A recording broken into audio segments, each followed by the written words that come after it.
9th standard மேக்ஸ்ல exercise 8.3 பார்க்க போறோம். 5th sum find the mode of the following data. கொடுத்துருக்க டேட்டாக்கு மோடு வந்து கண்டுபிடிங்கன்னு சொல்லியிருக்காங்க. Marks 0 to 10, number of student 22. 0 to 10 மார்க்ஸ்ல 22 ஸ்டூடெண்ட்ஸ் இருக்காங்க. 10 to 20 மார்க்ஸ்ல 36 ஸ்டூடெண்ட். 20 to 30 மார்க்ஸ்ல 46 ஸ்டூடெண்ட் இருக்காங்க. 30 to 40ல 34, 40 to 50ல 20. ஓகேவா? இதுக்கு நம்ம என்ன கண்டுபிடிக்கணும்? Mode of the following data. Mode வந்து கண்டுபிடிக்கணும். முன்னாடியே நம்பர்ஸ் கொடுத்துருப்பாங்க, அதனால ஸ்ட்ரெயிட்டா சொல்லிடுவோம். இப்போ கிளாஸ் இன்டர்வல் கொடுத்துருக்காங்க இல்லையா, இது ஒரு ஃபார்முலா மூலயமா தான் நம்ம சால்வ் பண்ண முடியும். ஃபார்முலா ஃபர்ஸ்ட் பார்த்துடலாம். Mode equal to L plus F minus F one divided by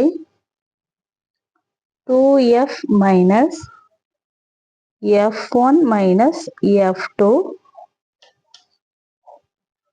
into c. இதெல்லாம் கொடுத்துருக்க அந்த எல், எஃப், எஃப்1, எஃப்2 இதெல்லாம் என்ன, எப்படி கண்டுபிடிக்கிறதுன்றத பார்க்கலாம். ஃபர்ஸ்ட் வந்து பாருங்க, இதுல number of students, highest student எங்க இருக்காங்க பாருங்க. 22, 36, 46, 34, 20. ஹையஸ்ட் ஸ்டூடெண்ட்ஸ் எங்க இருக்காங்கன்னா 46ல இருக்காங்க. அப்போ இதுதான் நமக்கு தேவையான டேட்டா, அந்த ஃப்ரீக்வன்சி. ஓகேவா?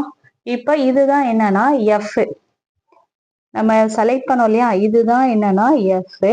இதுக்கு முன்னாடி இருக்கு இல்லையா, நம்ம செலக்ட் பண்ண ஃப்ரீக்வன்சிக்கு முன்னாடி இருக்கிற ஃப்ரீக்வன்சி f1, பின்னாடி இருக்க ஃப்ரீக்வன்சி இது வந்து f2.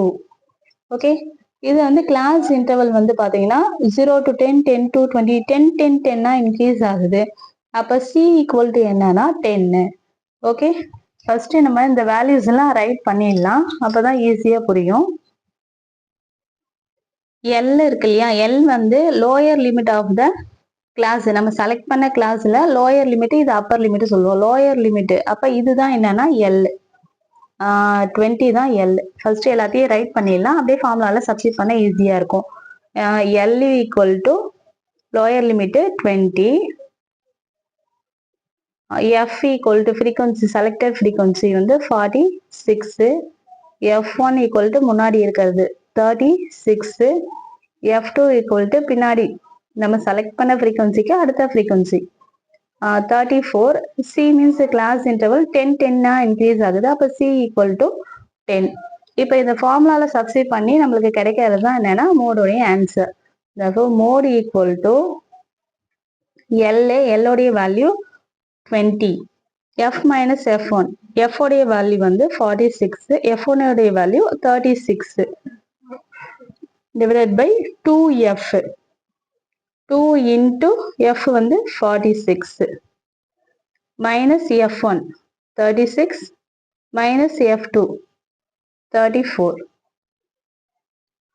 இங்க பிளஸ், ஃபார்முலால பிளஸ் இருக்கனால பிளஸ், இன்டு c உடைய வேல்யூ 10. ஓகே, இப்போ இது என்ன பண்ண போறோம், சால்வ் பண்ண போறோம். 20 பிளஸ் 46ல 36 மைனஸ் பண்ணா 10 இருக்கு, divided by, இப்போ இது ரெண்டுத்தையும் மல்டிப்ளை பண்ண போறோம். 6 2s are 12, carry 1, 4 2s are 8 plus 1 9. இப்போ இது ரெண்டுத்தையும் ஆட் பண்ணலாம், ஏன்னா ரெண்டுமே மைனஸா இருக்கு இல்லையா, சேம் நம்பரா இருந்தா ஆட் பண்ணி அதே சைனை போடணும்.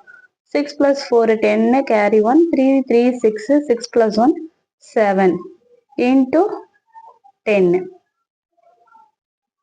20 plus 10 divided by 92ல இருந்து 70 மைனஸ் பண்ணா இங்க 2 வரும்.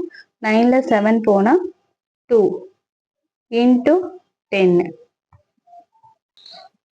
அந்த கொஸ்டின்ல ஒரு சின்ன மிஸ்டேக் பண்ணிட்டேன். இது 36 இல்ல 38, கவனிக்காம போட்டுட்டேன், சாரி. f1 வந்து 38.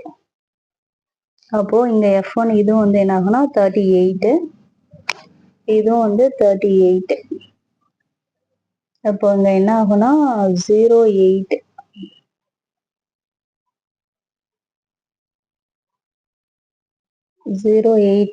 இது ரெண்டுத்தையும் ஆட் பண்ணும்போது இது 72 வரும். இப்போ இதுல இருந்து இது மைனஸ் பண்ணா 20. 8 divided by 20, அப்போ 0க்கு 0 cancel. 2 1s are 2, 4 2s are 8. இப்போ 20 பிளஸ் 4 இருக்கும். அப்போ மோடோடைய வேல்யூ என்ன கிடைச்சிருக்குன்னா நமக்கு 24 எண்ணிட்டு கிடைச்சிருக்கு. Mode equal to 24. இதுதான் நமக்கான ஆன்சர். தேங்க்யூ.